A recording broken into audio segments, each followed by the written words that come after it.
Bharat station योजनेतून Nandura railway स्थानकाचा कायापालट. 10.63 कोटींच्या आधुनिक सुविधांसह लवकरच राष्ट्राला समर्पित. बुलढाणा जिल्ह्यासाठी अभिमानाची बातमी. भारतीय रेल्वेच्या अमृत भारत स्टेशन योजनेअंतर्गत नांदुरा रेल्वे स्थानकाचा तब्बल 10,63,00,000 रुपयांच्या खर्चातून आधुनिक सुविधांनी कायापालट करण्यात आला आहे. नव्या रूपातील हे स्थानक लवकरच राष्ट्राला समर्पित होणार आहे. हावडा मुंबई या महत्त्वाच्या रेल्वे मार्गावरील नांदुरा स्थानकाला आता अत्याधुनिक स्टेशन इमारत, वातानुकूलित प्रतीक्षा कक्ष, आधुनिक प्रसाधनगृहे, प्रशस्त पार्किंग, नवीन आरक्षण कार्यालय, आकर्षक प्रकाश योजना आणि दिव्यांगांसाठी अडथळामुक्त सुविधा उपलब्ध झाल्या आहेत.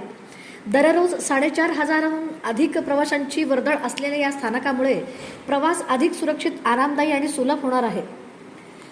कृषी उद्योग आणि पर्यटनालाही या विकासाचा मोठा फायदा होणार असून नांदुरा शहराच्या विकासाला नवी गती मिळणार आहे. आधुनिक रेल्वे, आधुनिक महाराष्ट्र आणि विकसित भारताच्या दिशेने नांदुराचे आणखी एक दमदार पाऊल.